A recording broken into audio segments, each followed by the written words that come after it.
Bem-vindos, eu sou Jorge Rodrigues, sacerdote do Templo de Umbanda Descendentes da Pedreira, e este é um resumo do curso completo de nosso portal, com o título Sexualidade, Mediunidade e Umbanda. Gostando do conteúdo, clique no link da bio ou no primeiro comentário e adquira o curso completo com e-book e apresentação. Axé! Tabus e dogmas. A sexualidade, embora vivida por todos, continua cercada por tabus no Ocidente, fortemente influenciados pela moral católica. O dogma religioso transformou algo natural em proibido, gerando dificuldades que travam até o avanço da ciência e da medicina. A proposta deste estudo é tratar a sexualidade com abertura, maturidade e consciência, entendendo-a não apenas como experiência do corpo, mas como dimensão essencial do ser espiritual, tal como as culturas orientais sempre compreenderam.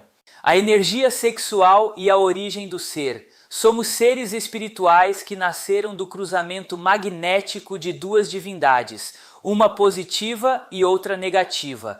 Nesse encontro de energias surge o novo ser, definindo sua natureza entre o dominante e o recessivo. A energia sexual, portanto, não é apenas biológica, é criativa, conceptiva e divina. Ela está presente em toda a natureza, na polinização, na germinação, na reprodução e se manifesta em nós como potência geradora. Bloquear ou ignorar essa energia por imposição dogmática é negar uma força essencial do universo que nos criou. Opressão sexual e depressão comportamental. A repressão histórica da sexualidade gerou o que se pode chamar de depressão comportamental, desvios causados pelo desregramento do natural. Culturas como a védica entendem o ato sexual como contato com o sagrado, um rito de religar-se ao divino. Somos formados por 7 chakras, centros de força espiritual que sustentam o corpo físico. O chakra básico, genital, é onde a energia sexual se concentra. Tanto a anulação quanto o excesso sexual desequilibram esses centros. Compreender nossa estrutura espiritual é o primeiro passo para viver a sexualidade com equilíbrio. A transmissão energética e a prática sexual. A transmissão energética entre pessoas ocorre em 2 estágios, pelo chakra cardíaco, nas palavras carícias e bem-querer, e pela relação sexual em si, que é a fusão energética mais intensa. Uma relação saudável positivia ambos, uma relação carregada de desequilíbrio emocional negativa.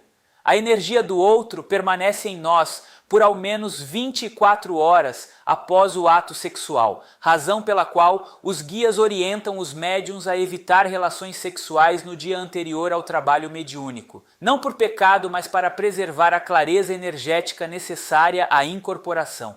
O sexo precisa ser dentro de um relacionamento formal? A espiritualidade é clara, não. O que define uma relação sexual saudável não é o vínculo institucional, casamento ou namoro, mas o bem-querer genuíno entre as pessoas. Casais casados podem viver relações profundamente desequilibradas, enquanto amigos que se respeitam e se gostam podem viver trocas sexuais positivas. O sexo em clima de ódio, mágoa ou possessividade amplifica o desequilíbrio, em vez de resolvê-lo. Já o estupro é a forma mais brutal de violência energética, pois despeja de maneira forçada uma energia invertida e negativada sobre a vítima, gerando um processo longo de reequilíbrio.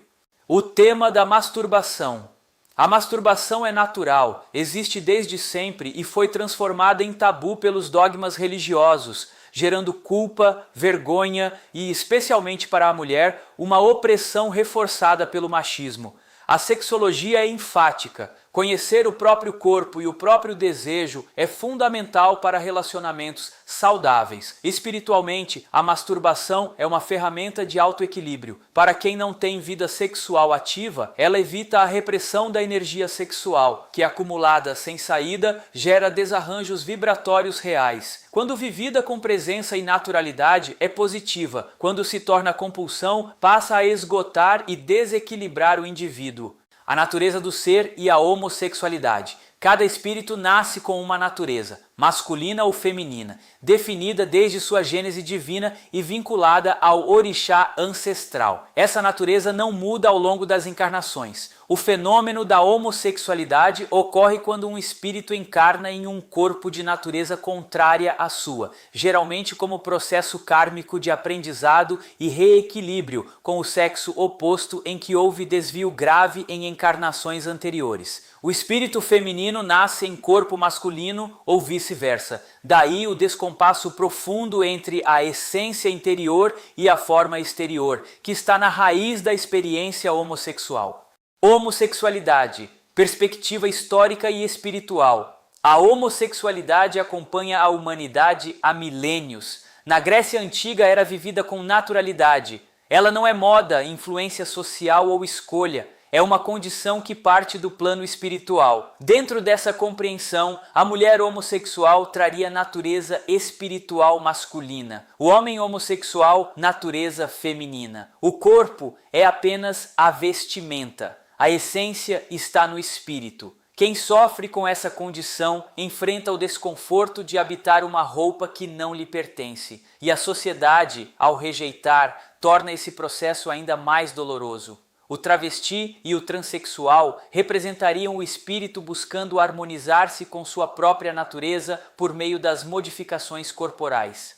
O conflito energético e a relação homossexual. O tantrismo afirma que energias de mesma polaridade não deveriam se unir, pois geram desarranjo. Mas a chave está em compreender que a energia pertence ao espírito, não ao corpo. Um espírito feminino em corpo masculino irradia energia feminina. Portanto, ao se relacionar com um homem, a dinâmica espiritual é masculino-feminino, e não dois masculinos. Quando um homem heterossexual se apaixona por um homossexual, pode estar percebendo em nível sutil o espírito feminino que habita aquele corpo. Relações duradouras entre homossexuais, quando vividas em harmonia, tendem a envolver espíritos de naturezas opostas, ainda que os corpos sejam biologicamente do mesmo sexo.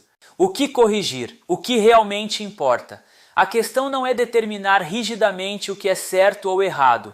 O transexual que modifica o corpo busca harmonia. O homossexual que preserva o corpo e vive sua sexualidade com plenitude também segue seu caminho. O que importa espiritualmente não é a orientação sexual, mas a busca por honestidade, integridade, dignidade e prática do bem. Aos pais, fica o convite a ser fortaleza e apoio, e não a primeira fonte de rejeição. Os filhos são o que são, e essa realidade precisa ser acolhida com responsabilidade e amor.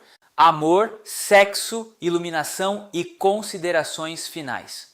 O sexo é um transe compartilhado, os chakras básicos se fundem, o coronário se abre e absorve energia sutil das esferas superiores, beneficiando corpo, alma e criatividade. O que define um sexo saudável é a qualidade afetiva e energética do encontro, não o rótulo social da relação. A sexualidade deve ser vivida ao longo de toda a vida, amadurecendo com a pessoa. O resguardo das 24 horas antes do trabalho mediúnico é uma orientação prática de preservação energética, não um julgamento moral. A energia sexual, quando trabalhada com intenção e consciência, é a força mais transformadora do ser. A Kundalini da tradição indiana ilustra esse potencial. Este estudo convida à libertação dos tabus impostos ao longo de gerações, tornando o ser mais sutil, livre e sereno no caminho espiritual.